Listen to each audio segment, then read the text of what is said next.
এইবারের রমজানের ঈদ আমি তোমাদের সঙ্গে বাংলাদেশে সোনাই মুড়িতে একসঙ্গে করব।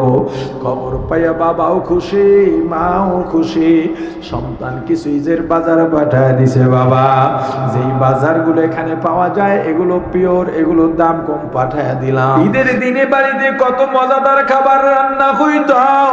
আমি বাবা সবার জন্য নতুন পোশাক, নতুন জুতা, নতুন গহনা দিতাম। তোর মায়ের জন্যও নতুন জুতা দিয়েছি, গহনা দিয়েছি, শাড়ি দিয়েছি। তোর ভাইদের নিয়ে আমি ঈদের নামাজে গেলাম। ঈদের নামাজ থেকে ফিরলাম, আমি ঘরে ঢুকে দেখি চকির উপরে, খাটের উপরে তোর মায়ের গহনা পরে আছে, শাড়ি পরে আছে। তোর মাকে খুঁজলাম, এক রুমে গেলাম, পাইলাম না। দ্বিতীয় রুমেও পাইলাম না, তৃতীয় রুমেও পাইলাম না। খুঁজতে খুঁজতে গিয়ে দেখি কিচেন রুমে, পাকঘরে তোর মা ঈদের দিনের নাস্তা রান্না করে আর চোখ বাইয়া বাইয়া পানি পড়ে। আমি গিয়া ডাক দিলাম, ও সন্তানের মা, আমার প্রিয়তমা স্ত্রী, হে আমার বিবি, আজকে ঈদের দিন তুমি কেন কাঁদো? তোর মা আমাকে জড়ায় ধরে বলে, স্বামী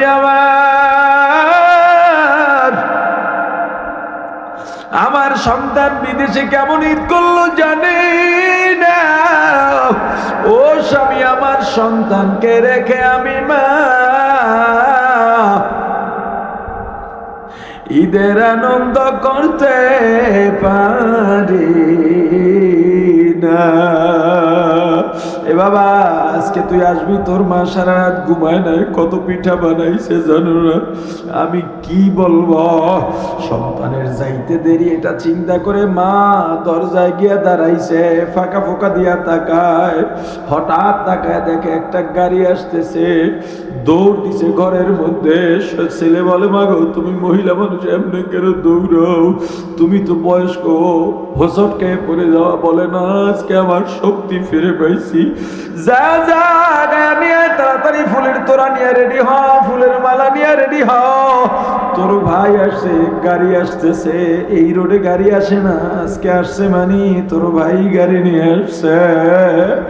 ওই দরজা দিয়া যখন অ্যাম্বুলেন্স হুইসেল দিয়া ঢোকে, মা একটা চিৎকার দিয়া, লাফ দিয়া বাড়ির উঠানে পড়ে চিৎকার দিয়া কাঁদে আর বলে, এই মরণের গাড়ি আমার বাড়ি কেন?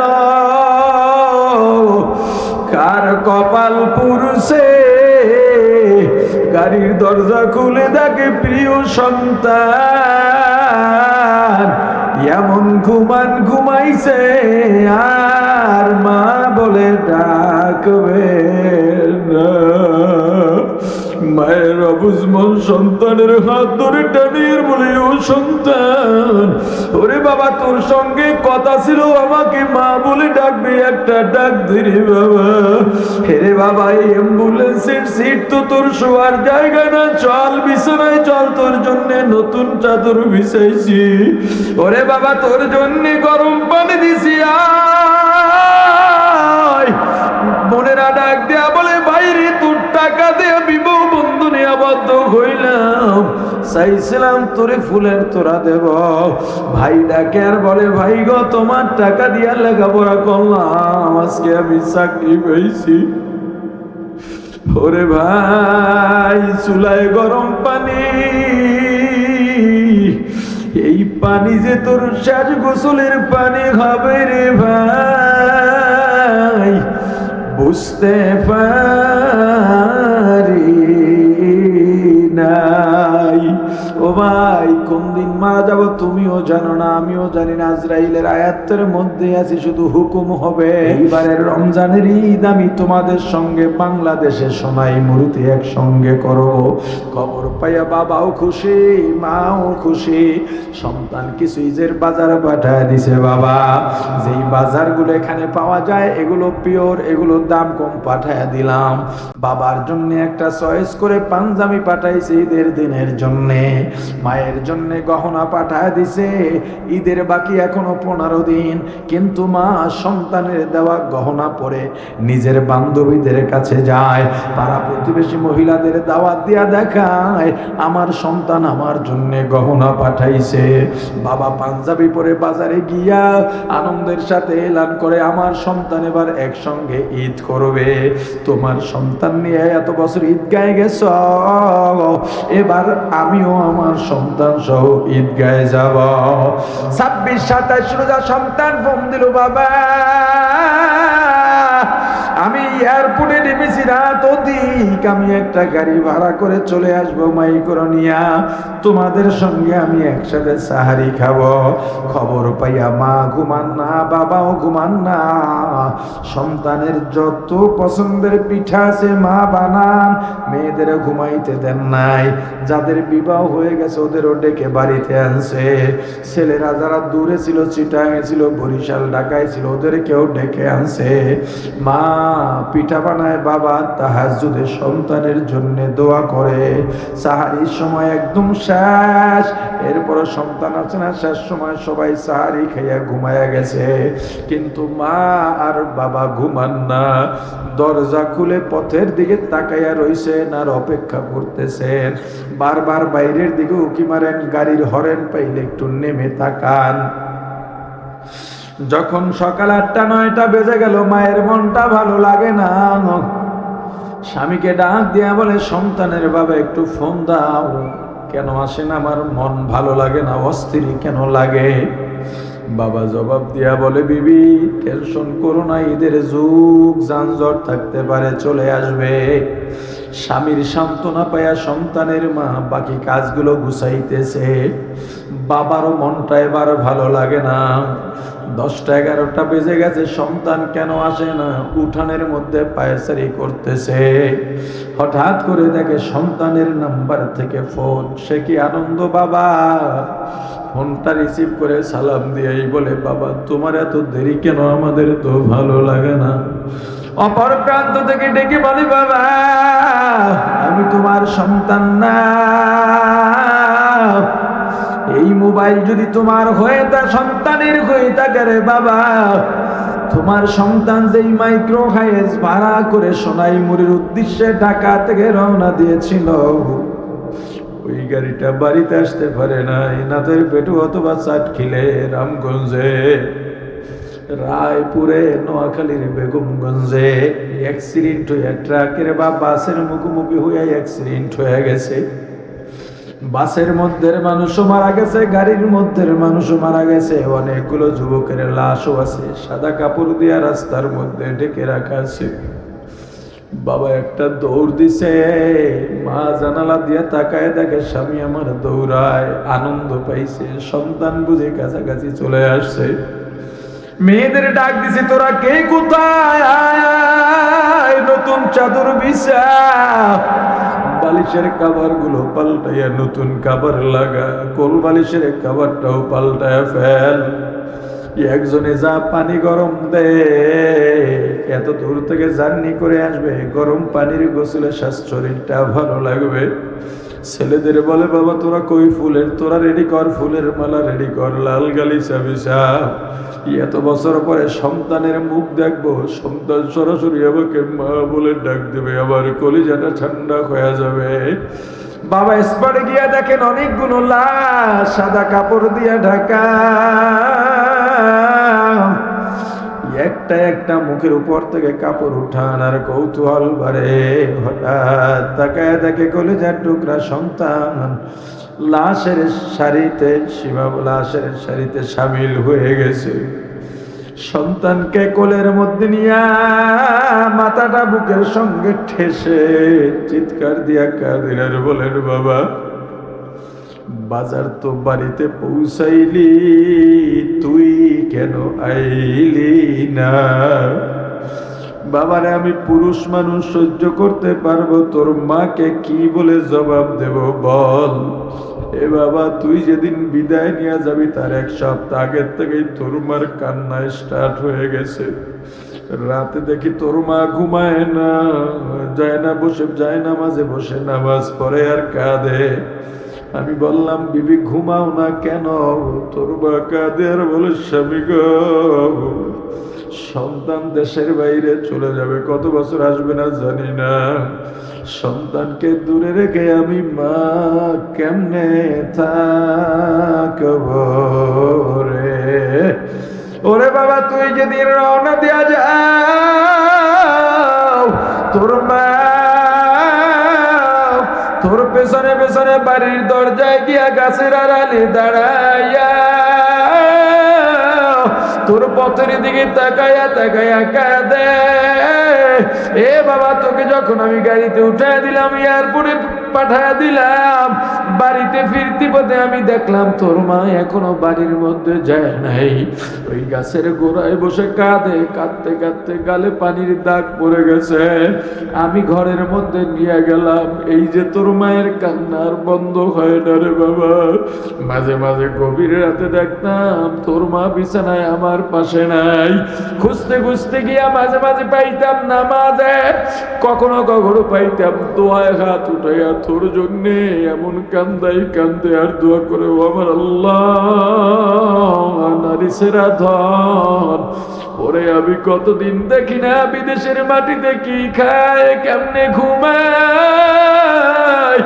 ওরে বাবা, তোর মায়ের দোয়ায় আমি বাবাও চোখের পানি রাখতে পারি নাই। মাঝে মাঝে দেখতাম গভীর রাতে দরজা খুলে তোর পথের দিকে তাকাইয়া তাকাইয়া কাঁদে। ওরে বাবা, 3টা বছরে 6টা ঈদ, 4 বছরে 8টা ঈদ। ঈদের দিনে বাড়িতে কত মজাদার খাবার রান্না হইত।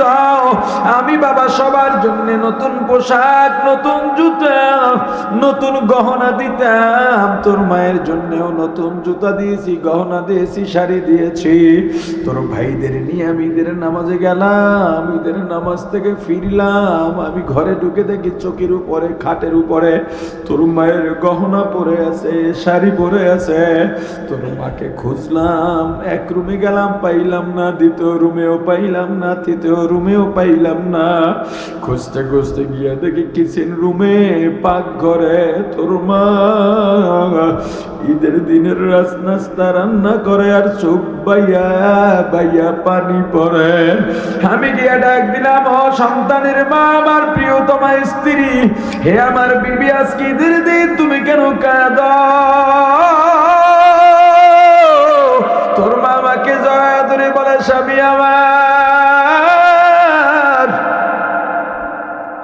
আমার সন্তান বিদেশে কেমন ঈদ করলো জানি না। ও স্বামী, আমার সন্তানকে রেখে আমি মা ঈদের আনন্দ করতে পারি না। এ বাবা, আজকে তুই আসবি, তোর মা সারা রাত ঘুমায় নাই, কত পিঠা বানাইছে জানো না? আমি কি বলবো? সন্তানের যাইতে দেরি এটা চিন্তা করে মা দরজায় গিয়া দাঁড়াইছে, ফাঁকা ফোঁকা দিয়া তাকায়। হঠাৎ তাকায় দেখে একটা গাড়ি আসতেছে, দৌড় দিছে ঘরের মধ্যে। ছেলে বলে, মা গো, তুমি মহিলা মানুষ, এমনি কেন দৌড়াও? তুমি তো বয়স্ক, হোঁচট খেয়ে পড়ে যাওয়া। বলে না, আজকে আমার শক্তি ফিরে পাইছি। যা যা নিয়ে তাড়াতাড়ি ফুলের তোরা নিয়ে রেডি হ, ফুলের মালা নিয়ে রেডি হ। তোর ভাই আসছে, গাড়ি আসতেছে। এই রোডে গাড়ি আসে না, আজকে আসছে মানে তোর ভাই গাড়ি নিয়ে আসছে। ওই দরজা দিয়া যখন অ্যাম্বুলেন্স হুইসেল দিয়া ঢোকে, মা একটা চিৎকার দিয়া লাফ দিয়া বাড়ির উঠানে পড়ে চিৎকার দিয়া কাঁদে আর বলে, এই মরণের গাড়ি আমার বাড়ি কেন? কার কপাল পুরুষে গাড়ির দরজা খুলে দেখে প্রিয় সন্তান এমন ঘুমাইছে, আর মা বলে ডাকবে না। মায়ের অবুঝমন সন্তানের হাত ধরে টানিয়ে বলে, ও সন্তান, ওরে বাবা, তোর সঙ্গে কথা ছিল, আমাকে মা বলে ডাকবে, একটা ডাক দিরে বাবা। হেরে বাবা, এই অ্যাম্বুলেন্স নিচের সিট তো তোর শোয়ার জায়গা না, চল বিছানায় চল, তোর জন্য নতুন চাদর বিছাইছি। ওরে বাবা তোর জন্য গরম পানি দিছি, আয়। বোনেরা ডাক দেয়া বলে বাইরে তোর টাকা দেয়া বিবাহ বন্ধনে আবদ্ধ হইলাম, চাইছিলাম তোরে ফুলের তোরা দেব। ভাই ডাকে আর বলে ভাই গো তোমার টাকা দিয়া লেখাপড়া করলাম, আজকে আমি চাকরি পেয়েছি। ওরে ভাই চুলায় গরম পানি, এই পানি যে তোর শেষ গোসলের পানি হবে রে ভাই, বুঝতে পারি নাই। ও ভাই কোন দিন মারা যাব তুমিও জানো না, আমিও জানি না। আজরাইলের আয়াতের মধ্যে আছে শুধু হুকুম হবে। আজরাইলের বাধায় এমন বাধায়, একবার বাধা হয়ে দাঁড়াইলে পৃথিবীর কোনো শক্তি নাই ওই বাধা অতিক্রম করবে। এ যুবক দুনিয়ার সব লোভ লালসার পিছন ছেড়ে দে। এ যুবক ইসলামের পথে আয়, ইমানের পথে আয়। এছাড়া শান্তিও মিলবে না, মুক্তিও পাওয়া যাবে না। আল্লাহ আমাদের ঈমানদার হিসেবে কবুল করেন, বলেন আমিন। আর জোরে বলেন আমিন। যতটুকু আলোচনা করেছি, আলোচনায় যত ভুল আমার পক্ষ থেকে। চান্দানিয়া দেশের বাড়িতে গেছে, কানাডায় বেগম পাড়ায় বাড়ি বানাইছে, সে আরামে আছে। যার জন্য দৌড়াইলা তাকে এখন তুমি হোয়াটসঅ্যাপেও পাও না, ইমোতেও পাও না, ফেসবুকেও পাও না। তুমি গেলা জেলে, খাটো রিমান্ডে মার খাও, আর তোমার স্ত্রী সন্তান ফকিরের মতো রাস্তায় রাস্তায় ঠিকানাহীন দৌড়া। কি পাইছো? কিছুই পাও নাই। আর কবে শিক্ষা নেবা? অতএব এখন তুমি সিদ্ধান্ত নিয়ে ইসলামের পথে আসো। ইসলামের পথে লাভ কি? যেদিকে যাবা লাভ। ইসলাম মেনে যদি রিমান্ডে যাও তবুও লাভ, ইসলাম মেনে যদি জেলে যাও তবুও লাভ, ইসলাম মেনে যদি মারা যাও তবুও লাভ, ইসলাম মেনে যদি বেঁচে যাও তবুও লাভ, ইসলাম মেনে যদি এমপি হও তবুও লাভ, ইসলাম মেনে যদি পরাজিত হও তবুও লাভ, ইসলাম মেনে যদি গরিব থাকো তবুও লাভ, ইসলাম মেনে যদি ধনী হও তবুও লাভ।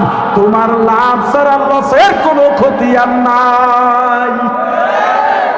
মুসলমান দাবি করে কিন্তু ইসলাম মানি না, এই ধোঁকাবাজির কোনো মানে হয় না। বাদশার কাছে গোয়েন্দাদের মাধ্যমে, গুপ্তচরের মাধ্যমে খবর পৌঁছে গেছে আপনার এই শাসিত কঠোর রাষ্ট্রের মধ্যে কঠোর বিধান থাকার পরেও 3 ভাই ইসলাম গ্রহণ করে পালিয়ে যাচ্ছে, ধরে আনো। 3 জনকেই ধরে আনছে। আহা, সব প্রজাদের খবর দিয়েছে, জনগণকে খবর দিয়েছে ইসলাম কবুল করলে কি শাস্তি হয়। এই শাস্তির দৃষ্টান্ত দেখায়া কেউ যাতে আর ইসলাম গ্রহণ না করে, এজন্য সবাইকে ডেকেছে। জল্লাদকে ডাকা হলো, বলল যেই লাকড়িতে আগুনের তেজ বেশি, তাপ বেশি, ওই আগুন ওই লাকড়ি আনো, আগুন জ্বালাও, আগুনে তৈল বসাও। যেই পাত্রে তৈল পড়লে বেশি উত্তপ্ত হয়, যেই তৈলে বেশি তেজ আছে, ওই পাত্রে তৈল দিয়া তাড়াতাড়ি আগুনের উপরে ফালাও, আগুনের উপরে জাল দাও, গরম বানাও। হাজার হাজার মানুষ চারিদিকে গোল হয়ে দাঁড়ায় গেছে ইসলাম কবুলের শাস্তি দেখার জন্যে। আল্লাহ তো মরে গেছেন, তাই না? আল্লাহু লা ইলাহা ইল্লা হুয়াল হাইয়ুল কাইয়্যুম।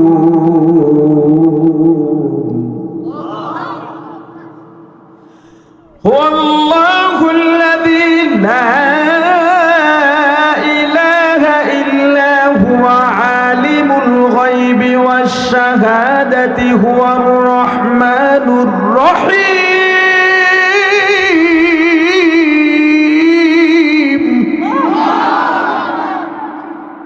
আল্লাহ চিরস্থায়ী, চিরঞ্জীব, আল্লাহর লয় নাই, ক্ষয় নাই। যার সাহস মানি, যার তাকত মানি, যার শক্তি মানি, তার আবার দুনিয়ায় কিসের ভয়? আল্লাহ তো তার সঙ্গে সার্বক্ষণিক আছেন। মুমিন যে মুমিন ওয়াতাওয়াক্কাল আলাল্লাহ ওয়া কাফা বিল্লাহি ওয়াকিলা সারে দুনিয়া হো মুখালিফ কুছ नहीं नुकसान सारे दुनिया हो मुखालिफ कुछ नहीं नुकसान डर नहीं कुछ गम नहीं कुछ जब खुदा रहमान डर नहीं कुछ गम नहीं कुछ जब खुदा रहमान ला इलाहा इल्लल्लाह ला इलाहा इल्लल्लाह ला इलाहा इल्लल्लाह ला इलाहा इल्लल्लाह ला इलाहा इल्लल्लाह। জানেন ভাই আমার, যে ব্যক্তি আল্লাহর উপরে তাওয়াক্কুল করবে আল্লাহ তার জন্য যথেষ্ট। আর কি চাও? আল্লাহর চেয়ে বড় ক্ষমতাওয়ালা আছে নাকি? তিন ভাইকে প্রথমে সতর্কবাণী দেওয়া হলো, সুযোগ দেওয়া হলো, তোমরা যদি এই হাজার হাজার উপস্থিতির সামনে ইসলাম ত্যাগ করো তোমাদেরকে ক্ষমা করে দেবো, মন্ত্রিসভায় জায়গা দেবো। লোভ কারে কয়? যে ইমানদার ওকে কোন লোভ ইমাম থেকে টলাইতে পারবে না। তোমাকে কোন লোভে মুসলমানের সন্তান তুমি ইসলাম থেকে সরায় ফেললো? বলো কোন লোভ? রাসূলের উম্মত দাবি করো, কিয়ামতের ময়দানে কোন মুখ নিয়ে তুমি আমার রাসূলের সামনে দাঁড়াইবা?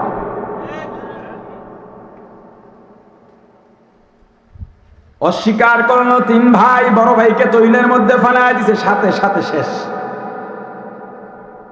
বাকি দুই ভাইয়ের মধ্যে কোনো ভয় নাই। দ্বিতীয় ভাই বলে, শাহাদাতের তামান্না যার অন্তরে, মৃত্যুর ভয় নাই যার, তাকে মৃত্যুর ভয় দেখায় কি লাভ? মৃত্যু হবে, মৃত্যু হইতে দেরি, মোলাকাত হবে আমার আল্লাহর সঙ্গে, শাহেন শাহের সঙ্গে। আমি তো শাহেন শাহের মোলাকাতের জন্য দিন আগ্রহ নিয়ে অপেক্ষা করি।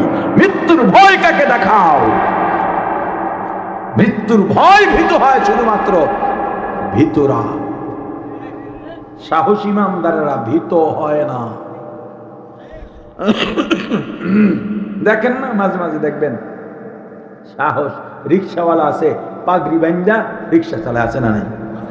সাহসের সবক নিতে চাও তার কাছে যাইও, দেখবা 2 পয়সা দিয়াও জালিম কাউরে গোনে না, তার কথা সে বলতেই থাকে। আর ইমানের স্বাদ পাইয়া গেলে দুনিয়ার কোনো কিছু আর মজা লাগে না। তুমি দেখো ইমানের স্বাদ পাওয়া ব্যক্তি কত কষ্টে আছে, তুমি জানো না? তোমার কাছে যেটা কষ্ট ওর কাছে শান্তি আর শান্তি, ওর মধ্যেই শান্তি পায়। হযরত বিলাল রাদিয়াল্লাহু তাআলা আনহু উমাইয়া কাফেরের গোলাম, আগুনের রাস্তা বানায়া হযরত বিলালের গায়ের চাদর খুলে খালি গায় জ্বলন্ত আগুনের আংটার উপরে শোয়া দিছে। আগুন পিঠের মধ্যে লেগে চামড়াগুলো আগুনে পুড়ে, আর পসপস পসপস করে চর্বিগুলো আগুন নিভে যায়, আবার আগুন জ্বালায়া দেয়। কিন্তু হযরত বেলাল শুধু একটাই বলেন, আহাদ আহাদ আহাদ আল্লাহু আহাদ। আউলিয়ারা কারে কুবা ইখতিয়ার, জাহেলারা কারে দুনিয়া ইখতিয়ার, আশিকারা মিল্লাত মযহব জুদাস্ত, আশিকারা মিল্লাত মযহব খুদাস্ত। মিয়ানে আশিক মাশূক রমজিস্ত, কিরামান কাতিবিন রাহম খবর নিস্ত। ও ভাই, হযরত বিলাল শুধু বলেন আহাদ, আল্লাহ এক, আল্লাহ এক, আল্লাহ এক। সিদ্দিক আকবর সাইয়্যিদুনা হযরত আবু বকর সিদ্দিক রাদিয়াল্লাহু তাআলা আনহু রাস্তা দিয়ে যান, বেলালের কাছে গিয়া বলেন, ভাই বেলাল, তুমি একটু আল্লাহর নাম আসতে দাও, তাতে শাস্তি কমায় দিতে পারে। ফিরতি পথে দেখেন হযরত বেলাল আরো জোরে জোরে আহাদ আহাদ বলে ডাকেন। হযরত বেলালের কাছে গিয়া সিদ্দিক আকবর অভিমানের সুরে বলেন, ভাই বেলাল, তোমাকে বললাম আল্লাহর নাম আসতে নেওয়ার জন্য, তুমি তো আরো জোরে নিতেছো। বেলাল চোখের পানি ছেড়ে কাঁদে আর বলেন, আবু বকর, আমি আল্লাহর নামে এত মজা পাই, এত মজা পাই, ওদের আগুনের তাপের থেকে আমার আল্লাহ নামের মজা অনেক বেশি। বোম্বাই মরিচ দিয়ে অনেকে ভাত খায়, খান না? বোম্বাই মরিচ দিয়া খানা খায়, এক লোকমা ভাত, এক কামড় বোম্বাই মরিচ, ঝালের কারণে চেহারা ঘামায়া যায়, নিঃশ্বাস ঘন হয়ে যায়। আপনি গিয়া বললেন, মিয়া বোকা মানুষ, চেহারা ঘরমাক্ত হয়ে গেছে, তোমার নিঃশ্বাস ঘন হয়ে গেছে, এরপরও কেন বোম্বাই মরিচ খাও? মরিচ করে জবাব দিয়া বলবে, তুমি তো ঝাল দেখছো, আমি আরো দুইটা জিনিস পাইছি। বলে কি? একটা ঘ্রাণ আর একটা স্বাদ। এই ঘ্রাণ আর স্বাদ এত বেশি, ঝাল আমার কাছে ঝাল লাগে না।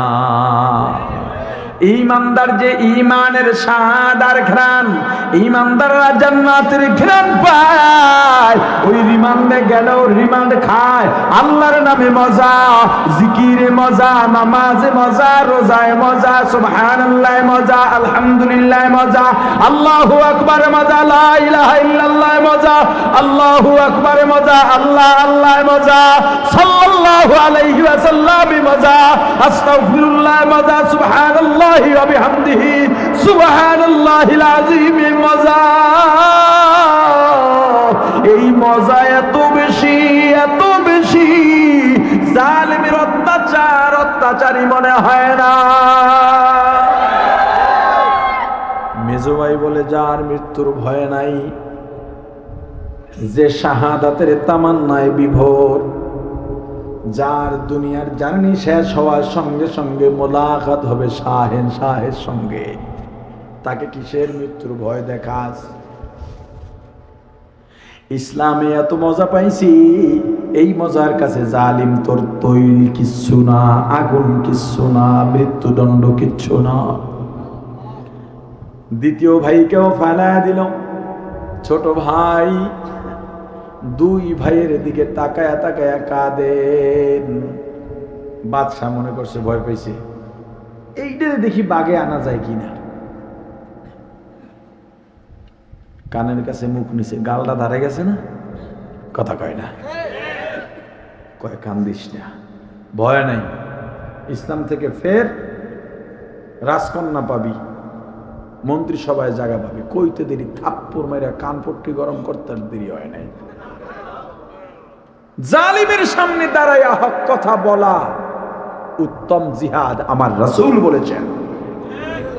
আর তুমি ইমাম, সভাপতির গোলামি করো না, হক কথা বলতে পারো না। তুমি রিজিক, তোমার মসজিদকে বানায় আনিছো রিজিকের মালিক, এই মসজিদের ইমামতির একটা মূর্তি বানাইয়া পূজা করতেছো।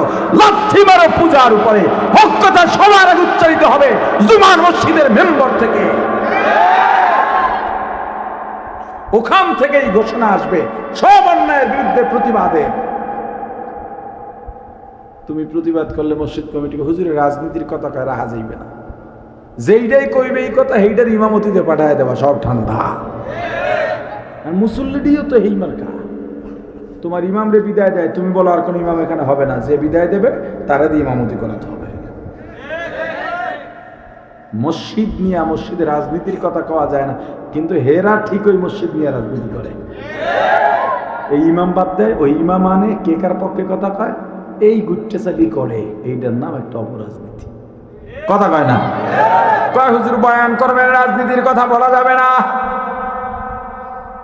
আমি একবার নাসিরনগর বিবারিয়া মাহফিলে গেছি, এই 2-3 বছর আগে। তো একজন উপজেলা চেয়ারম্যান উনি এসে মাইক ধরে বলতেছেন, হুজুরদের কাছে আমার অনুরোধ, আমি স্টেজে বসা, আমি বয়ান শুরু করব তার আগে বক্তব্য বলতেছে, হুজুরদের কাছে অনুরোধ, হুজুর এখানে কোরআন হাদিসের কথা বলবেন, রাজনীতির আলোচনা যেন না করা হয়। আপনার মানে কোরআন হাদিস দিয়ে কইবেন, রাজনীতির কথা যেন না বলে, তার মানে কোরআন হাদিসের রাজনীতি নাই। কথা কয় না। কোরআন হাদিসে রাজনীতি আছে এই কথা কারা বলেন? আলেমরা। কারা? আর জোরে বলেন। কেমনে বলেন? তারা কোরআন হাদিস জানেন, পড়তে পারেন। কোরআন হাদিসে রাজনীতি নাই এইটা বলে কারা? যার দ্বারা কোরআনের সবচেয়ে ছোট্ট সূরা সূরাতুল কাউসার, ইন্না আতাইনা কাল কাউসার, এইটার অর্থ জিগাইলে পেট ফুললা তিনজন হবে। আরে কথা কয় না।